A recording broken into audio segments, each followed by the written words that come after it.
berambisi harus. Nah, harus kita berambisi karena apa? Karena ini untuk mimpi kita, bukan mimpi orang lain. Jadi mimpi kita harus berambisi bagaimana cara kita mencapai mimpi itu.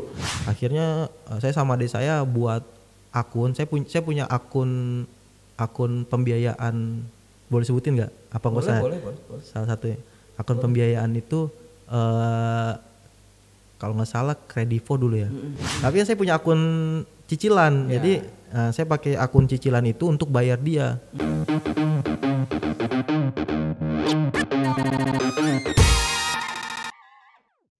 Oke, jumpa lagi dengan saya Hadi Suprapto, pemimpin redaksi harian haluan.com.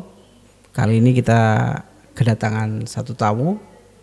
Kemarin sempat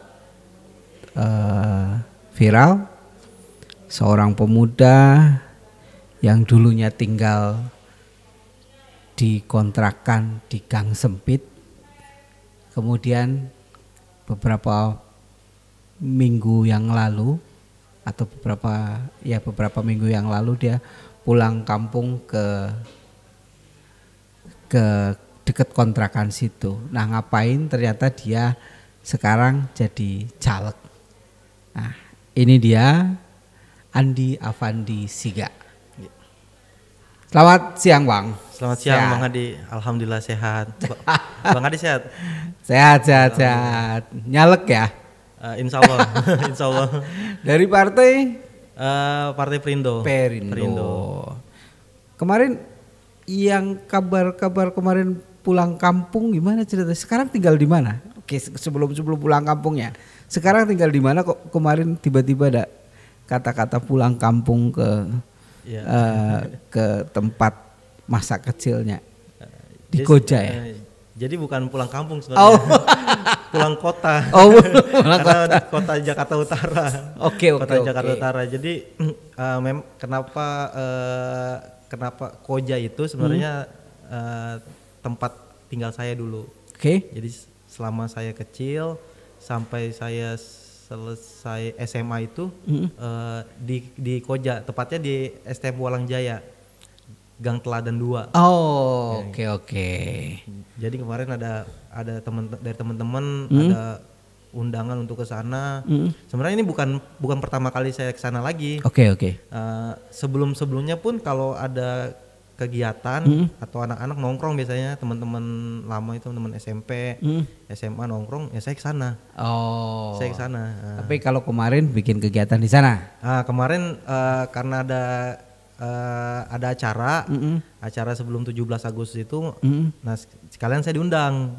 Senam ibu-ibu ya? Senam ibu-ibu. Senam ibu-ibu. Tapi lebih tepatnya itu senam ibu-ibu dan milenial, karena banyak dari teman-teman anak muda juga yang ternyata datang untuk senam. Bukan tante-tante. Bukan. Ada juga sih, ada juga. Oke. Jadi sekarang tinggal di? Kalau sekarang alhamdulillah tinggal di Bekasi. Tinggal di Bekasi. Boleh cerita nggak, ini sebelum kita ngomongin partai politik, boleh cerita nggak dulu itu tinggal di situ? Itu kan kalau nggak salah di Gang Teladan 3 itu kan? Teladan 2 tepatnya. Teladan 2. Teladan 2. Teladan 2 Koja itu kan pemukiman padat penduduk ya. Dan mungkin sangat padat. Iya. Nah, Anda kecil di situ, kemudian sekarang sudah pindah, itu gimana ceritanya? Ceritanya kalau saya kecil di situ ya takdir mungkin ya. Dari orang tua. Jadi orang tua. Jadi orang tua itu bapak saya terutama, dia memang perantau. Aslinya Bugis. Dari Bugis, kota Parepare. Dia pada waktu muda itu merantau ke Jakarta. Merantau ke Jakarta. Walaupun ini sebelum menikah juga sama ibu. Dia merantau dulu di Jakarta Utara. Nah, dia bekerja di situ. Terus ya dulu kan namanya kalau ke Jakarta itu udah hebat ya. Walaupun nggak tahu di Jakarta hidupnya apa, tapi dia suka di Jakarta. Dia merantau, habis itu menikah sama ibu, dan ibu satu kampung di Parepare juga, Sulawesi. Nah, dia pulang untuk menikah dan kembali lagi beserta bapak dan ibu ke Jakarta. Kakek nenek berarti. Jakarta Utara. Bapak sama ibu. Oke. Balik lagi untuk tinggal di Jakarta Utara. Pindah-pindah katanya sih pindah-pindah kontrakan ya, bukan cuman di Teladan 2, STM Walang Teladan 2 itu. Pernah di Semper Barat, pernah di Pasar Kaget, di Jalan Mundari katanya. Nah, dan terakhir di Teladan 2 STM Walang. Nah, disitulah saya kehidupan kecil saya di situ. Nah, memang di situ penduduknya padat. Cuman bagusnya di sana itu unik banget gitu. Uniknya gimana? Unik karena sampai sekarang pun teman-teman saya yang satu gangan itu kita masih sering kumpul. Jadi nggak walaupun beberapa ada yang tetap di situ, tapi ada beberapa yang tinggal udah pindah keluar kota, balik ke kampung. Tapi kita tetap kalau misalkan ada waktu kosong, kita tetap kumpul di situ. Jadi tetap mengingat masa-masa lalu dan tetap jadi nggak saling lupa lah. Nah, itu hebatnya di Gang Teladan 2. Oke, di gang kalau tidak salah ya, gang-gang di situ kan memang selain padat penduduk, biasanya kan di gang-gang seperti itu kalau kita mau maju ya bisa maju banget, kalau enggak juga lingkungan sangat berpengaruh kan? Iya, sangat. Karena kondisi ya kalau misalnya mungkin saya nggak tahu sekarang ya, tapi beberapa tahun yang lalu kan tawuran kan. Iya. Ada kan? Ada beberapa. Dan itu Anda itu bisa keluar dari situ dan kemudian ya bisa jauh lebih baik sekarang. Nah, gimana itu dulunya? Kan tadi kan ngumpul juga, ngumpul juga, tapi bisa membedakan ini ngumpul yang baik, ini ngumpul yang tidak. Iya, jadi memang Jakarta Utara terkenalnya dengan mungkin agak sedikit keras ya. Ya, keras. Agak sedikit keras. Cuman sebenarnya sih di dalamnya itu nggak semuanya. Dan lebih banyak yang lembutnya juga. Nah, buktinya teman-teman saya sampai saat ini mereka alhamdulillahnya, apalagi di tempat tinggal saya, lingkungan saya itu mereka baik-baik. Nah, dari sisi pendidikan juga baik, dari sopan santunnya juga bagus, pertemanan juga bagus. Jadi sampai saat kemarin itu saya tinggal di sana, memang kadang kita memang kadang nongkrong atau berteman dengan teman yang beda jalur ya, beda jalur. Cuman kan balik lagi ke kita. Kalau di lingkungan rumah kita itu semuanya bagus, kita nggak akan terbawa dengan mereka. Nah, sebenarnya sisinya Jakarta Utara itu ada sisi lembutnya dan banyak. Memang karena orang ini ngelihatnya dari luarnya dan yang terpublish selalu tentang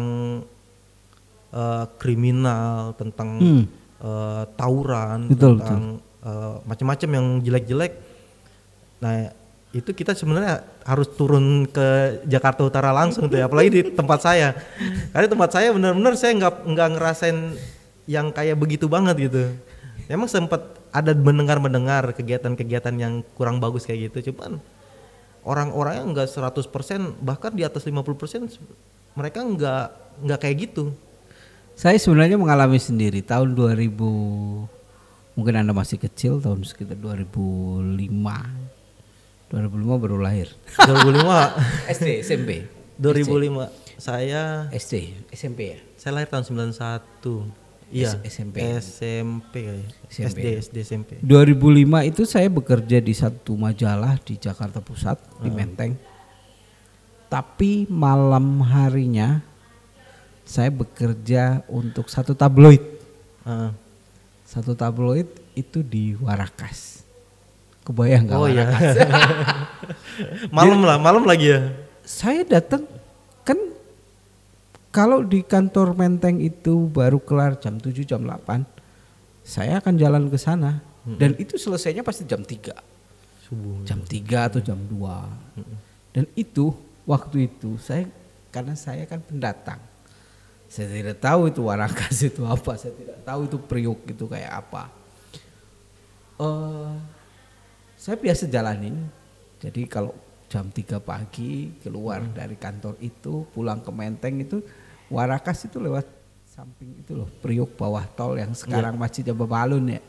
Oh iya. Gang itu tuh ke Sunter naik motor. Sampai suatu saat saya ketemu dengan teman-teman yang di Jakarta. Mereka pada bilang, gila jam 2 pagi dari Warakas.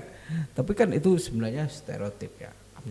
Ketika kita betul-betul datang ke lokasi itu atau terlibat di lokasi itu dan kita tenang-tenang aja sebenarnya nggak masalah. Iya. Itu pengalaman saya. Karena sebenarnya semua tempat kalau jam-jam begitu ya semuanya mengerikan. Semua tempat itu mau di Jakarta manapun atau di belahan dunia manapun mengerikan gitu. Ya. Nah ini Anda ini kan sekarang di HIPMI ya. Di HIPMI juga. Di HIPMI Jaya. HIPMI Jaya. HIPMI itu kan pasti punya usaha. Anda itu pendiri Legalin, betul. Bisnisnya Legalin. Legalin itu satu perusahaan yang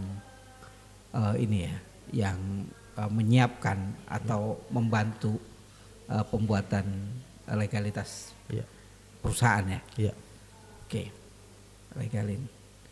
Nah, dulunya Anda itu kan dari keluarga yang saya tidak tahu tinggal di gang itu apakah orang tua memang sangat mampu tapi memilih tinggal di situ atau memang kondisi kayak gitu.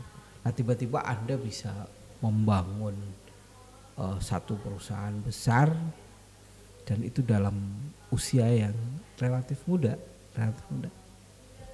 Gimana ceritanya? Ya, sebenarnya perusahaan belum besar.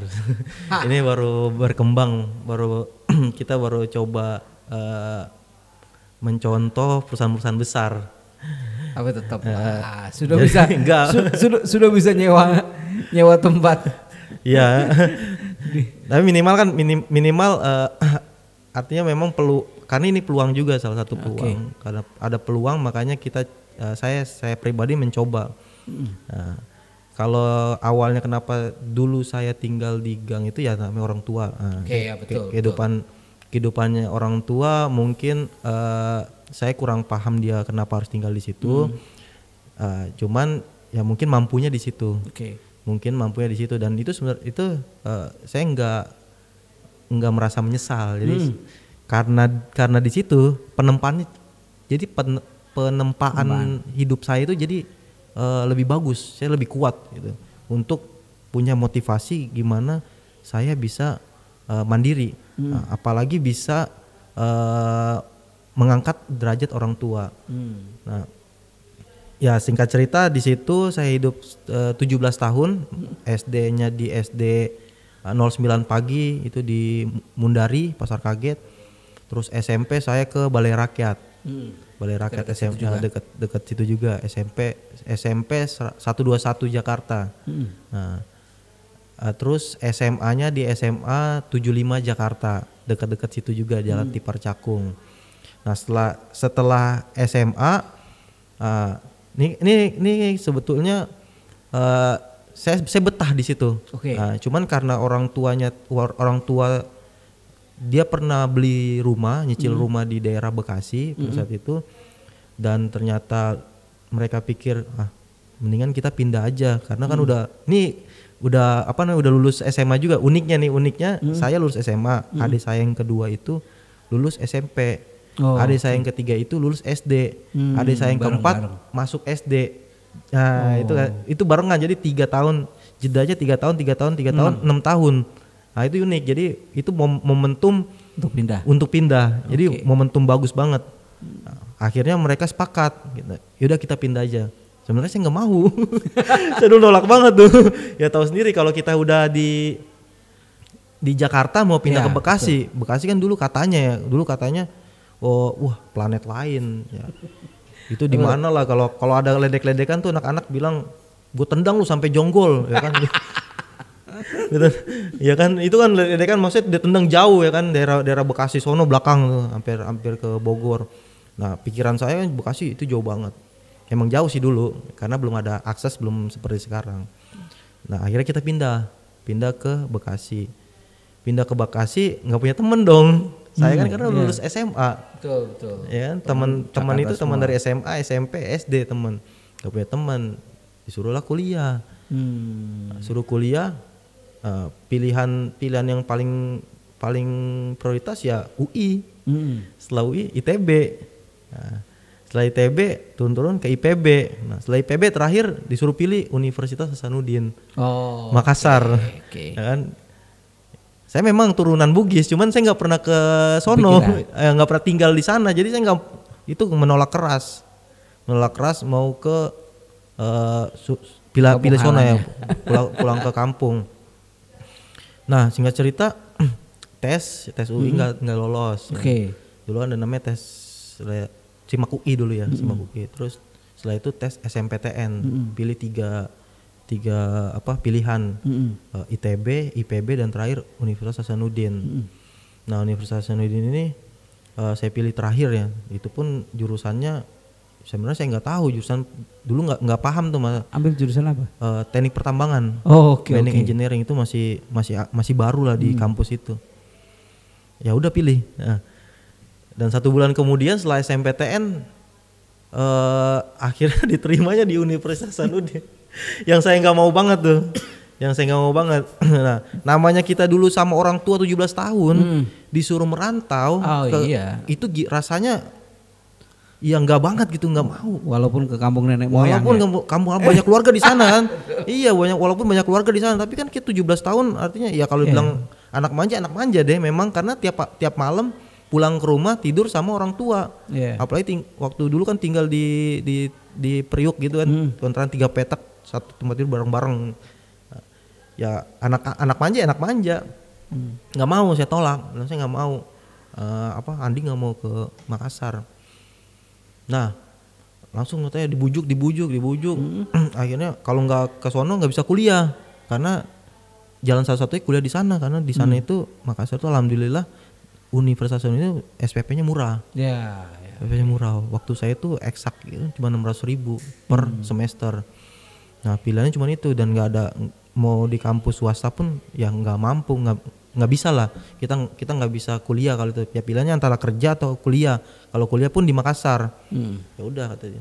Saya mikir dengan terpaksa kerja. Saya nggak mau langsung kerja deh. Dengan terpaksa. Ya udah. Mau deh ke Makassar. Nah, tapi kurang ajarnya saya nih, saya nuntut apa? Saya nuntut motor. Harus dibeliin motor Satria F. Itu kan dulu keren banget tuh. Ya kan? Motor Satria F untuk di utara itu udah keren banget itu motor, anak muda. Wah, nuntut kayak gitu. Ya tapi sih orang tua alhamdulillah bilang iya. Walaupun gak dibeliin juga. Dijanjiin doang. Jadi kan karena udah sampai sana ya mau nggak mau tetap harus jalanin kan, walaupun nggak di itu, tapi ya saya tahu orang tua saya mau saya bagus gitu, betul. Pendidikannya tinggi. Udah akhirnya kita ke Makassar. Terus ini panjang sih ceritanya. Kalau cerita lanjut cerita kisah hidup. Terus di Makassar? Nah di Makassar berarti anak rantauan nih, dari anak manja ke anak rantauan yang memang baru belajar gimana caranya makan sendiri, gimana cari makan sendiri, gimana caranya berteman tanpa ada yang backup gitu. Kalau ada apa-apa ya urus sendiri. Ya udah disitulah terbentuk jiwa mandiri. Nah itu kerennya tuh. Ikut organisasi ikut eksternal.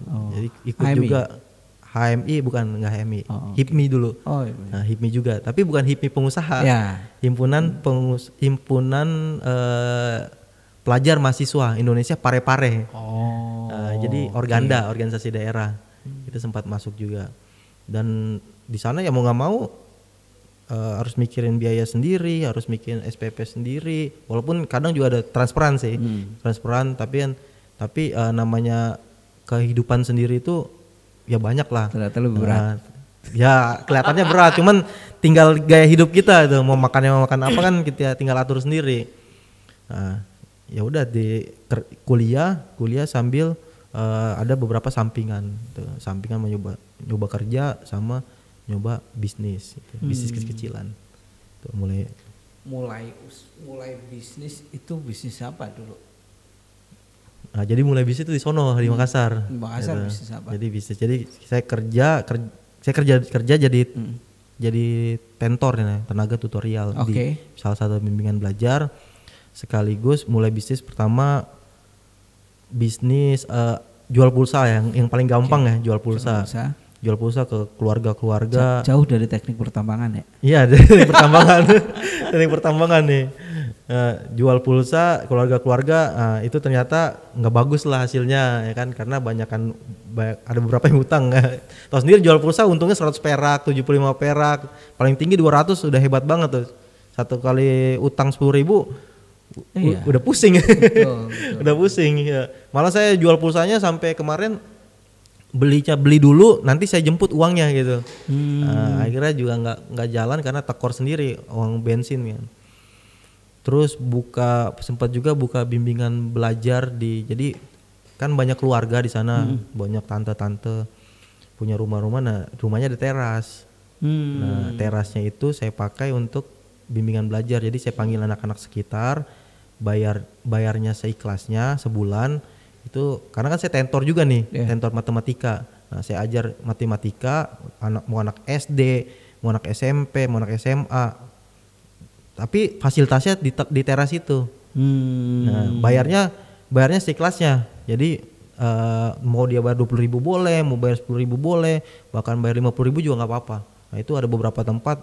Nah, itu saya bisnis usaha gitu, ada sampai 6 bulan kurang lebih. Lumayan ya buat SPP. Lumayan. Jadi kalau buat SPP sih nggak terlalu kepikiran. SPP 6 bulan. Iya, 6 bulan 1 semester sekali. Ini kan yang dipikirin makan sehari-hari. Yang dipikirin. Ya gitulah itu jadi bimbingan, terus sempat juga buat kayak apa? kitchen set gitu ya. Jadi jasa kitchen set. Jadi punya temen keahliannya dibuat buat partisi begitu. Saya join, saya bagian marketingnya gitu. Itu awal-awal mula. Awal jadi ya gitulah. Saya dulu di kampus di Semarang. Oh di Semarang. Saya di UIN, sekarang UIN, kalau dulu IAIN. Saya itu jualan kerupuk pernah. Wah keren. Jualan kerupuk, jadi bangun jam 2 pagi. Kalau orang-orang kan tahajud ya. saya bisa tahajud dulu baru jualan. Ya saya sholat 2 rakaat. Habis itu terus ke pasar. Iya. Ke pasar jualan dan jam 7 harus segera pulang. Sebelum jam 7, jam 5, setengah 6 harus segera pulang. Nah ini karena kita ada 5 teman saya yang bareng-bareng jualan kerupuk. Itu sampai terkenal di pasar. Terkenal di pasar. Sampai mak-mak di pasar, kalau beli kerupuk di ini aja, mas ini mahasiswa kasihan. Jadi udah ke branding. Nah, dari kasihan itu ternyata lumayan tuh dapat rezeki. Tapi ya kadang ya sedih juga, malam-malam bawa 2 karung besar naik bus. Nah, saya harus naik bus ke sana, nggak ada motor karena masih ini. Dan itu pengalaman asik. Nah, cuma bedanya saya begitu lulus insting bisnis saya itu enggak saya jalankan. Kalau Anda kan langsung masuk gitu, jadi sekarang masih muda udah jadi pengusaha. Oh enggak juga. Jadi ini makanya saya bilang tadi ini panjang sebenarnya ceritanya. Sebenarnya habis setelah di Makassar itu selesai kuliah ya, itu kesini nggak langsung jadi pengusaha. Kerja dulu kita Oke. Jadi Jadi ada kerja dulu 3 tahun. 3 3 tahun kerja. Nah, pada saat kerja itu ya barulah membangun bisnis. Jadi ada side job gitu kan, bangun bisnis ini. Tapi bidangnya beda. Kerja di Jakarta. Di Jakarta Selatan, Bintaro. Oh, oke. Jadi dulu kerja 3 tahun itu rumah di Bekasi, daerah Cikarang Barat ya, rumah orang tua.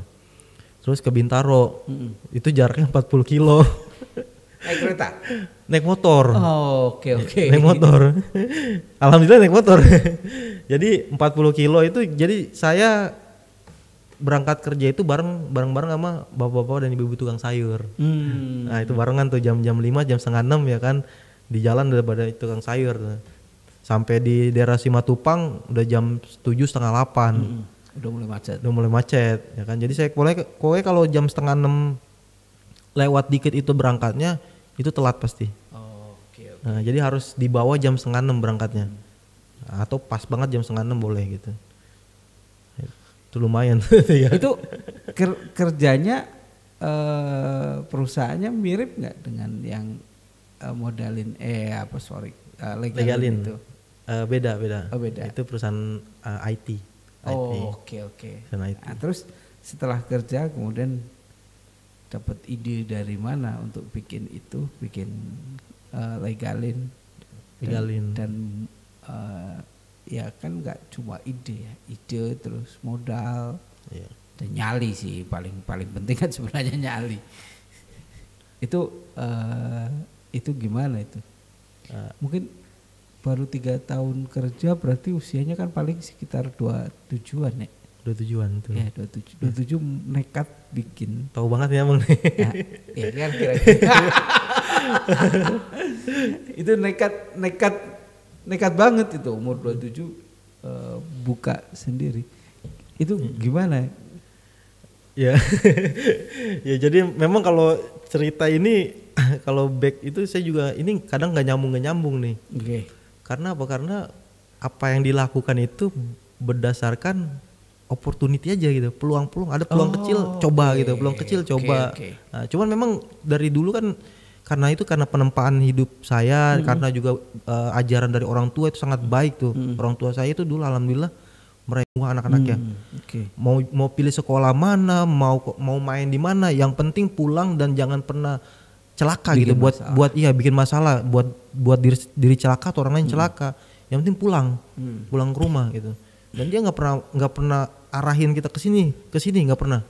Nah, akhirnya pikiran kita itu liar sendiri, berkembang sendiri. Wah saya maunya mandiri. Oh berarti apa ya? Untuk mandiri itu pertama harus bisa jadi karyawan, bisa jadi pengusaha, bisa jadi yang lainnya bisa ya kan. Berarti kalau jadi karyawan berarti harus punya pendapatan bagus. Kalau mau jadi pendapatan bagus miskin. Enggak. Kalau mau punya pendapatan bagus berarti harus punya prestasi atau posisinya bagus ya kan. Ya posisi bagus nggak mungkin tanpa prestasi kan. Oh iya, betul. Nah, saya udah berprestasi tapi susah dapat posisi bagus. Ya berarti kan jalan keduanya ya bagaimana caranya berjualan usaha. Jadi selama kerja itu alhamdulillah kan kerja di perusahaan IT sebagai trainer ya, trainer. Perusahaan IT yang bergerak di bidang HRD, pajak, software pajak dan accounting. Saya sebagai trainer, implementator. Implementator berarti mengimplementasikan software itu di perusahaan-perusahaan. Nah, itu lawan bicara saya atau yang saya training itu rata-rata tingkat manajerial. HRD ke atas, bahkan direksi pemilik perusahaan. Nah itu kan peluang besar sebenarnya, peluang besar. Jadi bayangin dalam 3 tahun berarti ada berapa hari tuh saya ketemu sama beda-beda perusahaan, beda-beda pemikiran dari HRD, mau orang finance, manajer finance, direktur, komisaris, bahkan founder, CEO. Nah itu saya ketemu ngobrol. Jadi saya ngobrol sama dia, tahu bisnisnya bagaimana. Terus mereka juga alhamdulillah bisa cerita model bisnisnya kayak gini. Apa yang kita kerjain, dapat duitnya dari mana. Nah itulah terbangun pengetahuan banyak. Jadi akhirnya lebih pede. Jadi kalau kita mau bangun perusahaan, saya udah punya pengetahuan tentang perusahaan udah lumayan luas. Nah, akhirnya ketemu lah dengan konsep virtual office dan jasa legal. Bilang, kayaknya saya mampu deh, mampu untuk mengurus legalitas gitu kan. Legalitas membantu orang-orang untuk legalitas. Ini sebenarnya urus legalitas kan gratis. Gratis. Palingan yang dibayar cuman akta di notaris. Cuman kan di Jakarta itu, khusus Jakarta ya, banyak orang yang nggak punya waktu, nggak punya waktu untuk kerjain atau nggak punya waktu untuk cari informasi. Nah, jadi dia lebih baik saya gunakan pihak ketiga dibandingkan saya belajar atau mencari informasi, belajar belum tentu trial errornya. Nah, makanya saya mikir ya udahlah, bagaimana saya buat itu, saya pahamin jalannya, nah saya bantu mereka ya kan dengan harga yang nggak terlalu mahal juga, kompetitif. Jadi mereka mereka kerjakan pekerjaannya mereka aja bisa dapat pendapatan berkali-kali lipat dengan apa yang dibayarkan ke kita. Urusan legal nanti kita yang kerjain. Nah, mencoba itu di 3 tahun terakhir masa kerja gitu. Jadi sambil kerja sambil mencoba. Ini bareng sama istri. Gitu awalnya. Awalnya jadi resepsionis pertama itu kalau sekadar info itu istri saya itu. Jadi resepsionis pertama di kantor gitu. Karyawan pertama. Sorry sebentar dikit.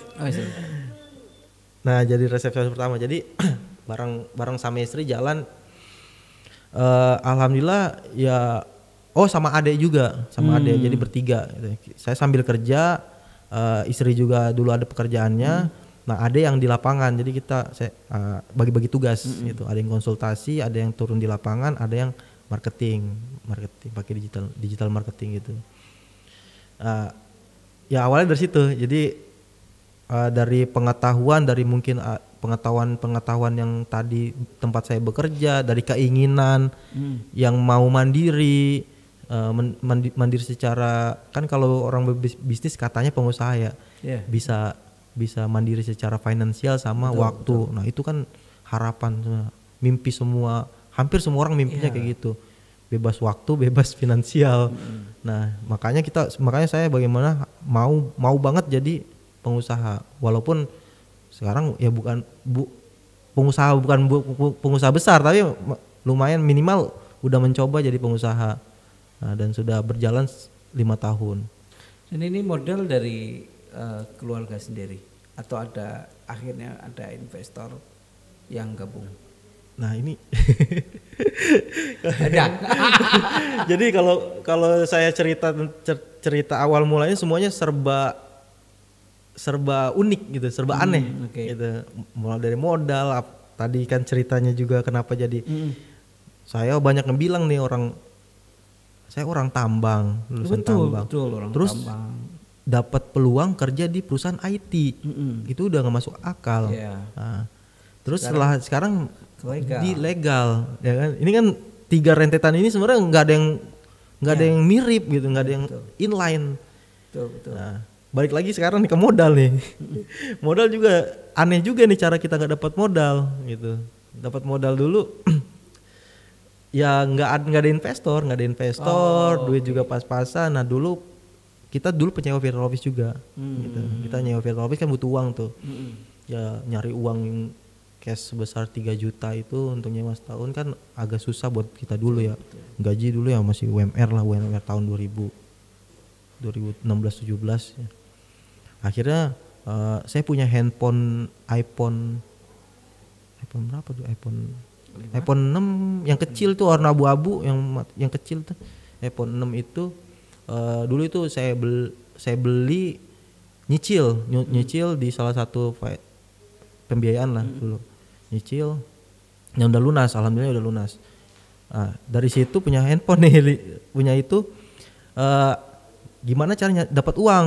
Nah, kalau mau minjem susah lah dulu, kita yang percaya sama kita susah banget lah, mau minjem 1 juta pun susah. Akhirnya saya sama adik saya buat akun, saya punya akun pembiayaan, boleh sebutin nggak? Apa nggak usah? Boleh. Salah satunya akun pembiayaan itu kalau nggak salah Kredivo dulu ya. Antar 2 nih, Kredivo atau aku laku ya kan, punya limit segitu. Akhirnya adik saya minta untuk buka toko di Bukalapak. Oke. Nah Bukalapak buka toko foto HP saya, jadi mau jual HP. Ya. Udah oke, kita coba aja gitu kan, jual harga dengan harga 3 jutaan dulu ya. Saya lupa pastinya 3 juta 3,5 di foto ya. Saya sebagai pembeli ceritanya nih. Tapi kan saya punya akun cicilan. Jadi saya pakai akun cicilan itu untuk bayar dia. Nah, dia nanti dapat cash dari Bukalapaknya bisa Nah, ya itu caranya tuh. Caranya begitu tuh. Jadi pas itu tapi ini juga nggak mulus. Ini jago nih Bukalapak nih. Dia tahu ketahuan itu adanya. Dia ketahuan nih. Soalnya bodohnya kita ya kan, namanya juga pertama kali dan ini kan instan aja, alamatnya sama. Ya kan, alamat antara akunnya dia sama alamat saya kan punya akun Bukalapak juga kan untuk beli gitu, akun pembeli itu sama. Satu rumah. Nah, yang kedua ya udah mungkin transaksinya kenapa IP-nya sama nih di sini juga nih. Ditahan. Saya udah kepotong di Kredivo itu udah, atau aku saya lupa ya, udah terpotong, saldonya ditahan sama Bukalapak. Wah pusing dah tuh. Wah bagaimana itu uang itu kan uang banyak banget menurut kita, 3 jutaan 3.500.000. Udah chat beberapa hari, 2 hari 3 hari itu baru chat customer sampai itu lucu banget. Sampai saya minta adik saya, udah jujur aja gitu, bilang kita mau untuk usaha, modal usaha. Udah tektok dan nggak tahu kenapa ini masih belum ada kejelasan dari customernya, tapi tiba-tiba langsung ada akunnya, ada saldonya. Dicairin. Wah itu senangnya minta ampun. Wah saya bilang rezeki berarti nggak kemana-mana. Tapi walaupun ya bergerigi tapi rezeki nggak kemana. Nah, udahlah kita dapat uang itu, kita bangun sewa virtual office, terus kita buat perusahaan PT legalin ini. Ya kita coba masarin. Mulai. Dan sekarang sudah berapa ribu legalitas yang sudah dibikin? Kalau legalitas sampai saat ini wah banyak sih legalitas itu, ya bisa 2.000 3.000 lah sampai detik ini. 3.000 gitu, 3.000 yang sudah dibantu. Ya bisa 3.000, bisa lebih. Sekarang kurang legalitas.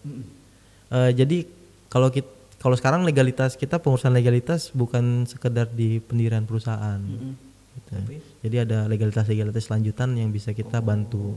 Gitu. Seperti apa? Jadi ada tadi kan kalau basicnya pendirian perusahaan, mau CV, mau PT, mau yayasan, perkumpulan, nah itu kita bisa. Legalitas lanjutannya itu ada izin kayak izin konstruksi, SBOJK, izin ketenaga listrikan, SBOJ PTL, izin tambang juga, iya. Terus ada sertifikasi ISO juga gitu kan. Okay. Nah, kita juga untuk investor juga untuk bantu visa dan kitasnya juga gitu. Jadi konsultan legal bisnis lah. Nah, itu step by step pengembangan terus kita. Dan virtual office? Dan virtual office. Ada berapa ini tempat?